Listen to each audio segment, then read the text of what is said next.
ప్రజలకు స్పష్టత ఇవ్వాలని గౌరవనీయులు భట్టి గారిని కోరుతా ఉన్నా. అధ్యక్ష, ఎక్సైజ్ ఇదైతే సిగ్గుతో తలదించుకోవాలి కాంగ్రెస్ పార్టీ నాయకులు. అధ్యక్ష, గత బడ్జెట్లో మంచిగా వినండి, నేను చెప్పింది విన్నాక తలదించుకోవడం తప్ప తలెత్తే పరిస్థితి ఉండదు మీకు. అధ్యక్ష,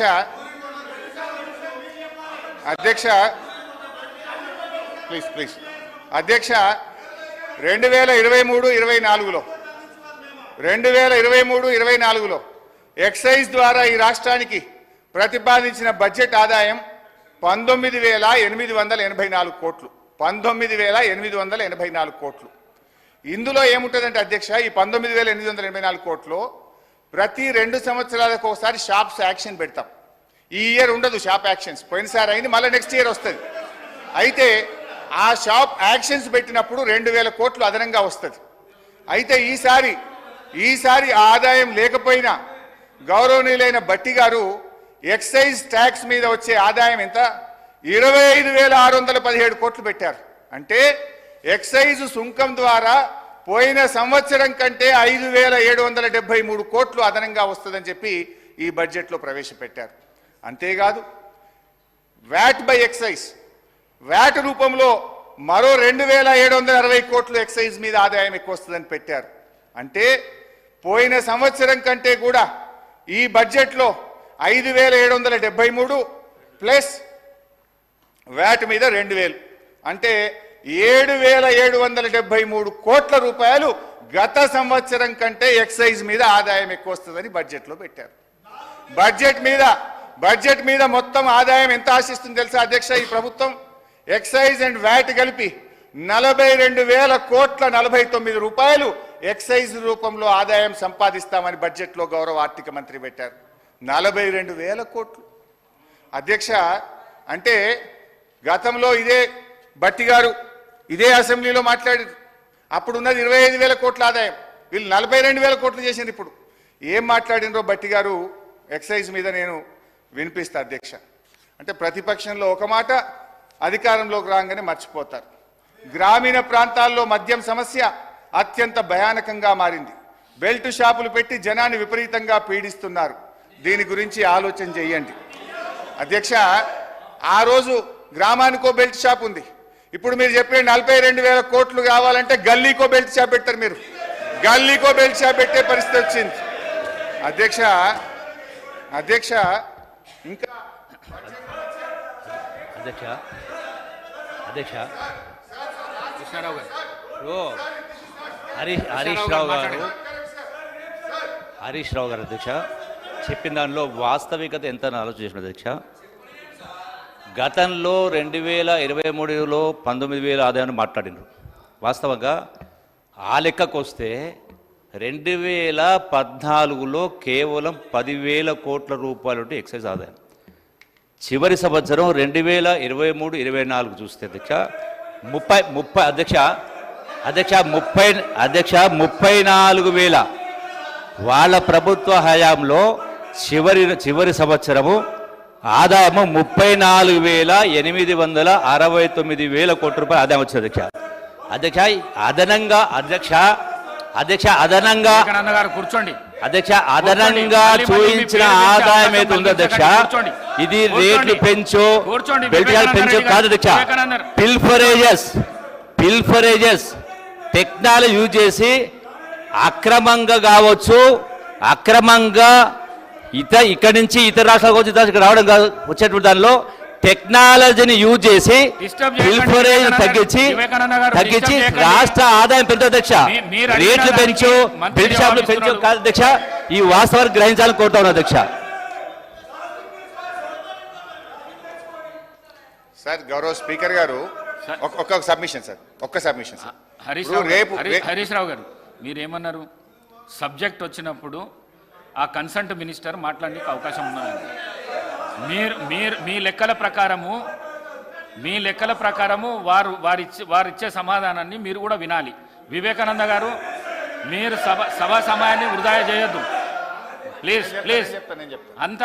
అంత జోష్కు రాకండి మీరు ప్లీజ్.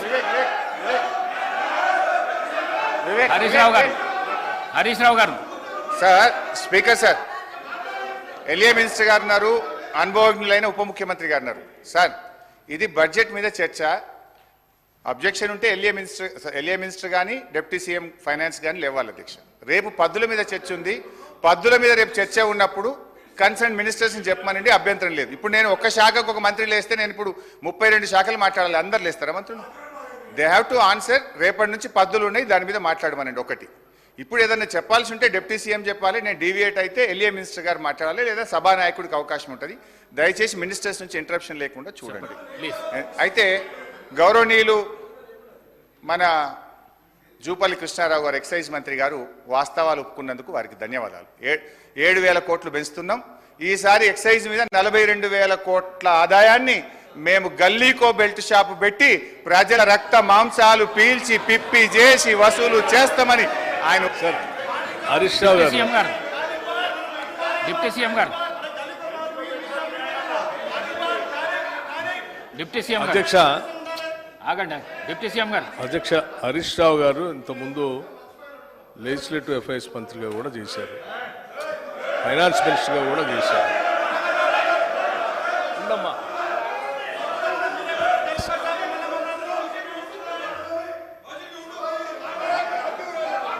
శ్రీహరి గారు. సభలో ఇవాళ 10 సంవత్సరాలు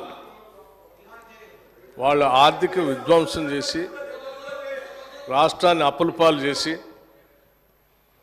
అసలు ఈ రాష్ట్రంలో పనిచేస్తున్నటువంటి ఉద్యోగస్తులకి జీతాలు కూడా ఇవ్వలేనటువంటి కటకటలాడే పరిస్థితులు ఈ రాష్ట్రాన్ని నెట్టేస్తే ఇప్పుడే కొద్దిగా ఘాట్లో పెట్టి నెల మొదటి తారీఖున వాళ్ళ జీతాలు ఇస్తూ ఇటు వ్యవసాయాన్ని, సంక్షేమాన్ని, పరిశ్రమల్ని, హైదరాబాద్ నగరాన్ని, మహిళల్ని, యువతని అందరినీ దృష్టిలో పెట్టుకొని ఒక ఆలోచనాభరితమైనటువంటి బడ్జెట్ను ప్రవేశపెడితే రాష్ట్ర వ్యాప్తంగా ప్రజలందరూ హర్షిస్తూ ఉన్నారు.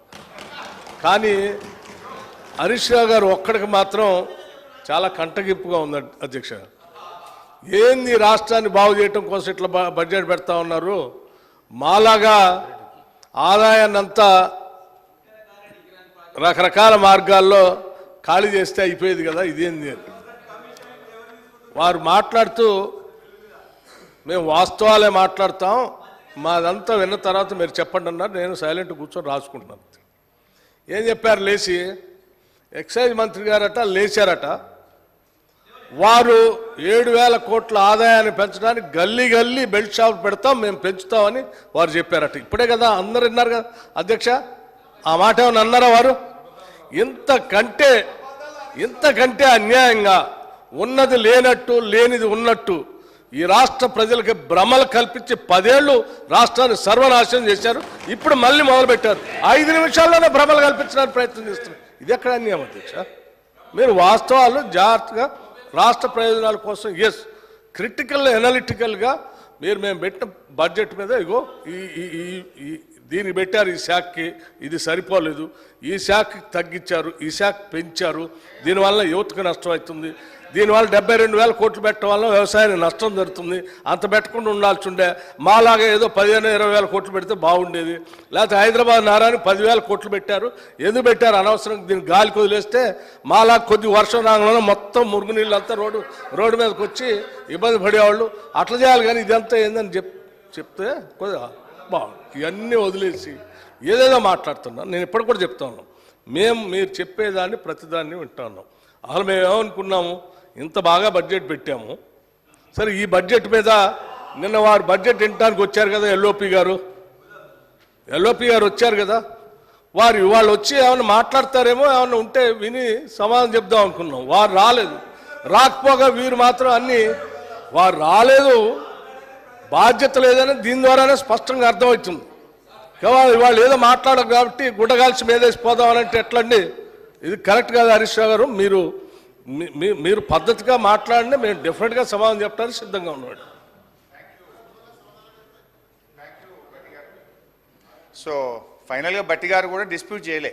ఒక విషయంలో మాత్రం ఎక్సైజ్ మంత్రి గారైనా ఉప ముఖ్యమంత్రి గారైనా 7,200 కోట్లు ఈ గత సంవత్సరం కంటే ఈ సంవత్సరం 7,200 మళ్ళీ నేను కోట్ల చెప్తా రూపాయలు. ఉన్నాను సార్, మేము మళ్ళీ చెప్తా ఉన్నాను సార్, ఇట్లా సభను కానీ సభను తప్పుదోవ పట్టించడానికి కానీ ఈ రాష్ట్ర ప్రజలను తప్పుదోవ పట్టించడానికి కానీ ప్రయత్నం చేస్తే ఇది సరైన పద్ధతి కాదు అధ్యక్ష. నేను మళ్ళొకసారి వారికి విజ్ఞప్తి చేస్తూ ఉన్నాను. నేనటో ఒప్పుకున్నాను అటు వారు చెప్పిన దానికి. ఏ ఒప్పుకున్నాను అధ్యక్ష? మీ ముందే కదా మాట్లాడింది. అంటే ఇంతకంటే పచ్చిగా నేను అనకూడదు మరి అబద్ధం అని, ఇంతకంటే సత్యదూరమైనటువంటి మాటలు ఎంత భయంకరంగా ఇట్లే భ్రమలు కల్పిస్తే ఎట్లా అధ్యక్ష? అది హౌస్లో నిమిషాల్లోనే, రోజులు కూడా కాదు, నిమిషంలోనే ఎంత భ్రమలు కల్పిస్తే ఎట్లా? సార్ ఇప్పుడు నేను ఏం తప్పు చెప్పలేదు అధ్యక్ష. పోయిన ఆర్థిక సంవత్సరం కంటే ఈ ఆర్థిక సంవత్సరం ఎక్సైజ్ మీద 7,200 కోట్ల రూపాయల ఆదాయం పెరుగుతుంది. ఈ సంవత్సరం 42,000 కోట్ల రూపాయలు ఎక్సైజ్ మీద మేము ఆదాయం తెచ్చుకుంటామని బడ్జెట్లో పెట్టారా లేదా బట్టి గారిని చెప్పమనండి. మళ్ళీ ఒకసారి చెప్తా మీకు లెక్కలన్నీ మీరు మాట్లాడేటప్పుడు. అయినా మీరు తొందరపడుతున్నారు కాబట్టి చెప్తున్నాను. ఇప్పుడే చెప్పండి, అప్పటిదాకా ఎందుకు? ఎక్సైజ్లో మేము ఆక్షన్ పెట్టాము గత సంవత్సరం, అందుకే మాకు ఆదాయం పెరిగింది. ఈ సంవత్సరం కదా పెట్టాల్సింది, నిజమే. మేము కూడా అనుకున్నాం ఈ సంవత్సరం కదా ఆక్షన్ పెట్టాల్సింది. మీరు ముందే ఎందుకు కూర్చారు అధ్యక్ష? ముందే ఎందుకు కూర్చాను? ఎందుకు కూర్చారు? మీరు ఈ సంవత్సరం పెట్టాల్సిన ఆక్షన్ మేము ముందే ఎలక్ట్రిక్ కంటే ముందే ఎందుకు పెట్టుకున్నారు? అంటే ఏదో దాంట్లో ఎంత దొరికితే అంత దోసుకుందామనే ఆలోచన మీది, అది తప్ప ఇంకోట. రెండోది నేను ఇంకోటి చెప్తున్నా. ఏంటి అధ్యక్ష? టానిక్ లాంటి షాప్స్, దుకాణాలు పెట్టి ఆక్షన్ ద్వారా స్పష్టంగా ప్రభుత్వానికి రావాల్సిన ఆదాయాన్ని ప్రభుత్వానికి రానియకుండా, సంబంధం లేకుండా అడ్డగోలుగా మీరు లైసెన్సులు ఇచ్చి టానిక్ లాంటివి పెట్టి ప్రభుత్వానికి రావాల్సిన ఆదాయాన్ని కొద్దిమంది కుటుంబాల చేతుల్లో బయటట్టు చేశారు. అటువంటి దాన్ని మేము పోనీయం. ఆ ఆదాయం అంతా రాష్ట్రానికి వచ్చేటట్టే చేస్తాం. అటువంటి వ్యక్తుల చేతుల్లోకి రాష్ట్ర ఖజానాన్ని పోనీయకుండా మేము జాగ్రత్త కాపాడుతాం. ఆ లెక్కలు కూడా చెప్తాను. మీరు తొందరపడుతున్నారు కాబట్టి ముందే చెప్పాను, ఇంకా ఉంది దాని గురించి అన్ని చెప్తాను. మీరు విన్నారు, ఈ సభను వింటున్న ప్రజలు, చూస్తున్న ప్రజలు కూడా విన్నారు. నేను చెప్పిన 42,000 కోట్లు ఎక్సైజ్ మీద ఆదాయం పెంచుకుంటున్నారు. గత సంవత్సరం కంటే 7,200 కోట్లు పెంచుతున్నారు అనే దాన్ని డిస్ప్యూట్ చేయలేదు. నేను చెప్పింది నిజం. అయితే వారు కొన్ని స్వీపింగ్ రిమార్క్స్ చేసినారు. మేము ఏదైనా తప్పు చేస్తే మీరు ప్రభుత్వంలో ఉన్నారు, ఎంక్వైరీ వేయండి, చర్యలు తీసుకోండి, వీఆర్ ఎట్ లిబర్టీ. కానీ బాధ కలిగే అంశం ఏంటంటే, గౌరవనీయులైనటువంటి మన సభానాయకులు సభలో లేరు. గతంలో మా మీద ఆరోపణలు చేశారు. తెలంగాణ బెల్ట్ షాపులు తెలంగాణ అయిందని, బొందలగడ్డ తెలంగాణ అయిందని వీళ్ళు మాట్లాడారు. మరి ఇప్పుడు మీరు మద్యాన్ని నియంత్రించి బెల్ట్ షాపులు ఎత్తేస్తామని మీ ఎన్నికల మేనిఫెస్టోలో చెప్పారు. నిజంగా మద్యాన్ని నియంత్రిస్తే, బెల్ట్ షాపులు ఎత్తేస్తే ఆదాయం 42,000 కోట్లు ఎట్లొస్తుంది? అంటే మీరు బెల్ట్ షాపులు ఎత్తేస్తారా, గల్లీకి ఒక బెల్ట్ షాప్ పెడతారా, లేదు ఏ రకంగా ఆదాయం తెస్తారో గౌరవనీయులు ఆర్థిక మంత్రి గారు సమాధానం చెప్పేటప్పుడు చెప్పమనండి. నేనేమంటున్నా అంటే, మీరు ఆదాయం పెరుగుతుంది అన్నారు. ఆ 7,000 కోట్ల రూపాయల ఆదాయం ఎట్లా పెరుగుతుందని ప్రభుత్వం భావిస్తున్నది? ఏ రూపంలో పెంచుకుంటారో మీ సమాధానంలో చెప్పండి. నేను బడ్జెట్లో చూశాను అధ్యక్ష. బడ్జెట్లో ఒక 2 విషయాలు చెప్పారు. బీర్ల మీద ఆదాయం 2,760 కోట్లు పోయిన సంవత్సరం బీర్ల మీద ఆదాయం వస్తే, ఈ సంవత్సరం బీర్ల మీద 3,500 కోట్ల ఆదాయం వస్తుంది అన్నారు. అంటే బీర్ ధర పెంచుతారా, ఎట్లా వస్తుందో చెప్పండి. రెండవది, చీప్ లిక్కరు, విస్కీల మీద గత సంవత్సరం 11,000 కోట్లు వచ్చింది, ఈ సంవత్సరం 15,500 కోట్లు వస్తుందని స్పష్టంగా బడ్జెట్లో పెట్టారు. అంటే చీప్ లిక్కరు, విస్కీల ధర పెంచి ప్రజల మీద భారం వేస్తారా, ఎట్లొస్తుందో సమాధానం చెప్పండి. స్ట్రైట్గా అడుగుతున్నాను. సో మొత్తంగా ఈ ఎక్సైజ్ ఆదాయాన్ని దయచేసి ప్రజలను, ఈ తెలంగాణను బొందలగడ్డ తెలంగాణ చేయకండి, బెల్ట్ షాపులు ఎత్తేయండి. ఈ ఆదాయాన్ని ఇంకో రూపంలో ప్రయత్నం చేయండి. కానీ ఎక్సైజ్ ఆదాయాన్ని పెంచి పేదలకు, ప్రజల మీద భారం వేయొద్దు, మద్యాన్ని ప్రోత్సహించొద్దని మీ ద్వారా ప్రభుత్వానికి విజ్ఞప్తి చేస్తున్నా. అధ్యక్ష అన్నా, నేను ఇంకా 5 పైసలే మాట్లాడింది, చాలా చెప్పేది జరాగుంది. అధ్యక్ష ఇకపోతే బడ్జెట్లో భాయ్సాబ్ కొత్త సభ్యులు చాలా మంది ఉన్నారు. నేనేం గర్వంగా ఫీల్ అవుతలేను. నాకు కూడా అర్థం కావడానికి 10 ఏళ్ళు పట్టింది. వినండి, వింటే మీకు కూడా నాలెడ్జ్ వస్తుంది. ఫ్యూచర్లో మీరు కూడా బాగా మాట్లాడడానికి ఉపయోగపడుతుంది. నేను చెప్పే దాంట్లో తప్పు ఉంటే you will get an opportunity. Congress party తరఫున కూడా 2 సభ్యులు మాట్లాడడానికి అవకాశం ఉంటుంది. నా తప్పులు ఉంటే మీరు ఎత్తి చూపండి, మాట్లాడండి. వినడం ద్వారా మేము కూడా ఈ సభలో అక్కడ కూర్చొని విని నేర్చుకున్న వాళ్ళమే. చాలా సందర్భాలు ఎవరికి ఈ సభలో రాగానే నాలెడ్జ్ రాదు. వినడం ద్వారా మనం అర్థం చేసుకొని నాలెడ్జ్ అనేది గెయిన్ చేయాలి. కొంచెం ఓపికగా వింటే మీకు కూడా ఉపయోగపడుతుంది. నేను తప్పు ఉంటే మీరు చెప్పండి. Don't disturb me please.